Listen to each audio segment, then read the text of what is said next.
네, 이제 오늘장 전략 저희 세워보도록 하겠습니다. 김종우 연구위원과 함께 머니스터디 오현진 팀장 자리했습니다. 어서 오세요. 네, 안녕하세요. 네, 일단 지난 금요일은 외국인보다는 기관 매도 부담이 다소 눈에 띄었습니다. 특히나 종목으로 봤을 때는 삼성 SDS가 지난주 20% 정도 빠졌다라는 점도 확인이 됐는데요. 일단 수급적인 부분부터 짚어보도록 하죠. 어떤 식으로 살펴볼 수 있을까요? 네, 현재 시장 같은 경우 사실 중장기적으로는 추가 상승이 가능하다라고 생각을 하고 있습니다만 단기적으로는 저항대 구간에 있기 때문에 쉽게 돌파하기는 어려울 것이다라고 생각을 하고 있습니다. 최근에 보시면 이제 1990포인트와 2000포인트대가 매물대로 작용을 하고 있거든요. 이 부분을 단기적으로 상향 돌파하기 위해서는 결론적으로 어떤 모멘텀이 필요한데 지금은 그런 모멘텀이 약간은 부족한 게 아니냐 그런 판단을 하고 있고요. 또 단기 펀드 환매 물량 출회에 대한 우려감도 있다라고 보시는 게 맞을 것 같습니다. 그래서 지난주 금요일에 투신발 매도 물량이 출회가 됐는데 사실 과거 보시면은 이제 현재 지수대가 그동안 펀드 환매가 상당히 많았었던 가격대다라고 생각을 하시면 될 것 같거든요. 그렇게 되게 되면 이제 투신의 매도가 계속해서 이어지기 때문에 그런 부분들도 다소 부담스럽다라고 생각하시는 게 맞을 것 같습니다. 삼성 SDS 같은 경우 글로벌 지수 편입 이슈가 좀 마무리됐다라고 판단을 하고 있고요. 글로벌 양대 지수인 MSCI와 FTS 지수의 편입 효과가 좀 종료가 되었다. 그래서 가격 부담이 있는 현 시점에서는 지속적으로 밀릴 가능성을 좀 염두에 두셔야 될 것 같고 또 4분기에 대한 실적 부담도 있습니다. 당분간은 지수 상승을 조금 제한시키는 모멘텀이기 때문에 4분기에 대한 실적 개선에 대한 기대가 있기 전까지는 현 지수대에서 당분간 시장 머물 수밖에 없다 판단하고 있습니다. 네, 단기적인 펀드 환매 물량 부담 어김없이 또다시 2000선 부근 다가오면서 이야기가 나오고 있고요. 4분기 실적에 대한 우려도 계속되고 있습니다. 자, 종목으로 초점 맞추겠습니다. 저희가 유가 급락에 따라서 이 정유주 부진 그리고 항공주 강세 흐름을 한 며칠을 이야기한 것 같은데요. 이 부분에 대해서 의견 좀 주신다면요. 네, 국제유가 하락에 의해서 일단 수혜주 같은 경우는 원가 절감에 대한 기대감이 조금 불고 있다라고 생각을 해주시면 될 것 같아요. 그래서 이제 오펙 감산 합의 실패에 유가가 급락을 했죠. 그러면서 수혜주인 항공주나 이제 뭐 물류 관련주, 해운주들이 상승을 했고 정유주나 화학주 같은 경우가 이제 또 하락한 모습을 보여주고 있습니다. 그런데 앞으로도 이런 유가 이슈에 의해서 계속해서 뭐 관련된 종목들, 수혜주는 계속해서 오를 것이냐 그렇게 생각하지는 않습니다. 왜냐면은 현재 비오펙국의 그 평균적인 원유 생산량, 그러니까 현재 그 가격에 지금 국제 유가가 거의 맞닿아 있는 가격대거든요. 추가적으로 유가는 하락할 수 있는 가능성 열어둬야 되지만 급락할 것이냐 그렇게 생각하지는 않습니다. 그 때문에 현 수준에서는 좀 하향 안정화된 유가 흐름을 좀 생각해 보시는 게 맞을 것 같고요. 그래서 현 시점에서는 이제 유가가 하향 안정화될 것이다라는 가정 하에서는 유가 하락에 따른 수혜주가 전부 다 올라간다라기보다는 선별적인 종목들만 올라갈 것이다라고 생각하시는 게 맞을 것 같아요. 그렇기 때문에 이제 그런 관심주 하나 말씀드리면 저는 이제 항공업종을 보자라고 말씀을 드리고 싶습니다.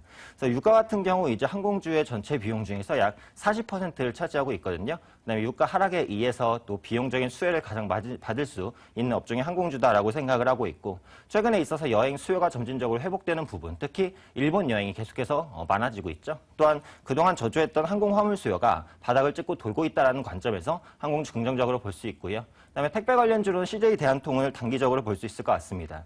유가 하락에 의한 물류비 절감에 대한 기대가 있고요. 최근에 인천공항에서 이제 뭐 크리스마스라든지 연말에 대한 소비 시즌 기대할 수 있겠죠. 그런 부분에 있게서는 CJ 대한통운이 단기적인 반등 모멘텀 받지 않을까 판단하고 있습니다. 네, 항공주에 대해서도 일단 유가 하락에 따른 수혜 단기적으로 받아갈 수 있다. 긍정적인 시각이었고요. 그 가운데서 CJ 대한통운도 연말 소비 시즌 모멘텀을 기대할 수 있다라고 종목 쪽에서도 언급을 해주시네요. 자, 김 의원님에도 이야기 들어볼게요. 항공이나 해운주, 이쪽에 대한 종목군들의 전략은 어떻게 세워볼까요? 네, 유가 하락이 어제 뭐 10%가 나왔는데 실제로 전자거래 부분을 고려를 한다면 10% 하락은 아니었거든요. 추가적인 낙폭은 제한적이었는데 앞으로 이제 유가 하락은 좀 제어될 가능성이 있다라면 이와 관련된 파급 효과, 즉 유가가 급락해서 올라가는 종목 또 내려가는 종목군들의 파급 효과는 줄어들 수밖에 없습니다. 그렇다면 이런 이벤트성 흐름보다는 기업 본질의 흐름을 좀 놓고 봤을 때 저도 뭐 CJ 대한통운에 대해서 긍정적으로 보고 있고요.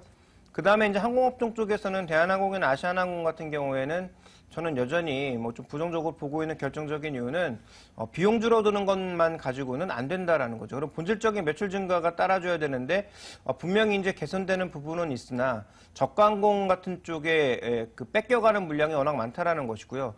오늘도 지금 네이버의 검색 1위가 중국 남방항공입니다. 네. 유럽 항공권이 아무리 싸봐야 90만 원인데 오늘부터 며칠간 33만 원에 프로모션하고 있거든요.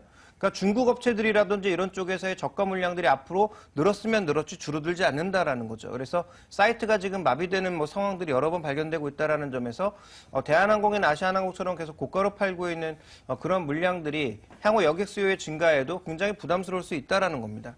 그런 관점에서 저는 차라리 여러 가지 계열사를 갖고 있는 뭐 한진칼이라든지 차라리 뭐 저가항종 쪽에 주력하고 있는 그런 종목군들이 조금 더 낫지 않을까라고 보고 있습니다. 네, 그럼 국내에서 뭐 저가 항공과 관련되는 종목군들, AK홀딩스 이런 종목군들에는 시각이 어떻습니까? 일단 단기적으로는 좀 부정적인 게 그 종목들이 기대감을 반영하면서 밸류에이션 자체가 높아졌거든요. 네. 그래서 약간의 밸류에이션 재조정은 더 필요하다고 보고 있습니다. 네, 알겠습니다. 항공과 물류 쪽 이야기까지 함께 두 분의 시각 확인해 봤습니다. 자, 건설주 이야기 해봐야겠죠. 저희가 앞서 시황 브리핑에서 건설 종목들을 조금 다뤄봤는데요. 미국에서는 주택 경기 회복이 계속되고 있는데 국내에서는 녹록치 않습니다. 건설주 지난 금요일에도 다소 크게 빠지는 모습이었고요. 주가 개선이 어렵다라고 보시는지 유망주 혹시 그 안에 있을까요? 사실 건설주 같은 경우 생각보다 조금 너무 많이 빠지는 업종이다라고 생각을 하고 있습니다. 약간 안타까운 마음이 드는데요. 일단 기본적으로 기대감에 의해서 정책들이 뒷받침되지 않는다는 게 가장 큰 문제인 것 같습니다. 그러니까 부동산 3법 같은 경우 이제 정기국회가 파행되면서 연내 처리가 상당히 불투명하게 됐고요. 정부에서 이제 뭐 부동산을 살려서 이제 경제를 살릴 것이다라는 말을 많이 했지만 정책적인 부분이 그 기대감의 속도를 따라오지 못하고 있는 모습들이 최근에 건설주에 대한 실망 매물 출회로 이어지고 있는 것이 아니냐 이렇게 판단을 하고 있습니다. 때문에 현재 시점에서 이제 건설주는 다른 업종 대비해서는 상대적인 매력이 좀 떨어진다라고 보고 있는 게 최근에 올라가는 종목들 보시면 뭐 삼성그룹의 지배구조 이슈로 인해서 그룹주들이 올라가고 있고요. 저평가된 종목들 혹은 연말에는 이제 소비 관련주라든지 뭐 배당 관련주가 이제 모멘텀을 받을 가능성이 높은데 건설주는 그런 부분에서 약간 소외가 된다라는 부분이죠. 주식 투자라는 게 상대적인 관점에서 이제 보는 것이다라고 본다면 상대평가에서 건설주가 밀릴 수밖에 없다 이렇게 판단을 하고 있습니다. 그리고 그동안 최근에 계속해서 좀 악재가 되었었던 부분, 해외 수주 부분의 경쟁 심화나 악화 부분이 아직까지 해소가 되지 않고 있는 모습들인데 중동 같은 경우 이제 유가가 하락하면서 수주 부진에 대한 우려감 그대로 가져갈 수밖에 없고요. 중국이나 이제 인도와 저가 수주 경쟁에 의해서 아직까지도 좀 그런 리스크들이 100% 해소되지 않았다라는 부분 정도가 약간 리스크가 좀 작용하고 있지 않나 그렇게 판단을 하고 있습니다. 그래서 결론적으로 이제 건설주 같은 경우에는 주가 회복에는 시간이 좀 필요하지 않나 이렇게 판단을 하고 있는데요. 현재 가격 매력을 갖춘 구간이기 때문에 추가 하락은 다소 제한적일 수 있겠지만 반등이 빠르게 나오려면 결국은 정책적으로 이제 부동산 3법이라든지 이런 부분이 체결이 돼야 되고 그런 부분이 체결되기 전까지는 약간 보수적인 관점으로 바라보는 게 맞지 않겠냐 판단하고 있습니다. 네, 일단 저가 수주 경쟁에서도 벗어나기 어려운 상황에 이 수급적인 부분도 악화되고 있기 때문에 시간은 좀 더 길게 잡고 기다려야 될 것 같습니다. 자, 이제 2014년의 마지막 달인 12월입니다. 보통 10번의 12월 중에서 한 7번 정도는 주가가 12월의 흐름이 좀 좋았다라고 하더라고요. 네네. 올해도 기대를 해볼 수 있는 것인지 아니면 좀 기대치를 많이 낮춰가야 되는 걸까요? 다른 예년에 비해서는 기대치를 조금 낮춰야 된다라고 판단을 하고 있는데 네. 뭐 업종이나 종목 선택만 잘하신다면 좋은 성과 거두실 수 있을 거라고 판단하고 있습니다. 일단 기본적으로는 연말이기 때문에 배당주 좀 관심 가지셔야 될 것 같습니다. 통신주라든지 뭐 개별주 중에서는 시가 배당률 약 4%가 예상되는 하이트 진로 같은 종목들 보시면 좋을 것 같고요. 삼성그룹의 지배구조 이슈는 앞으로도 좀 부각될 것 같아요. 적어도 제일모직 상장 전까지 약 2주 정도는 삼성그룹에 대한 지배구조 이슈가 부각되지 않을까. 그렇기 때문에 관련 주 중에서 이제 핵심 위치에 있는 삼성전자, 삼성생명, 삼성물산은 꾸준히 봐야 된다라고 판단을 하고 있고요. 업종 중에서는 자동차 업종을 말씀드리도록 하겠습니다. 현재 시점에서 저평가 매력이 가장 부각되고 있다라고 판단을 하고 있는데 그동안 외부적인 악재가 너무 많았어요. 한전부주 고가 매입이라든지 뭐 환율이라든지 파업이라든지 이런 문제가 계속해서 자동차의 발목을 잡고 있는 모습으로 진행이 됐었지만 현재 자동차 판매량은 상당히 양호합니다. 현대 기아차 글로벌 판매 800만 대 달성할 수 있을 것으로 이렇게 보여지고 있기 때문에 기본적인 경쟁력이 무너지지 않은 상황에서 주가가 이렇게까지 밀렸다면 연말에는 향후 조금씩 이제 주가를 이전 모습으로 회복하는 흐름 나타나지 않을까 판단하고 있습니다.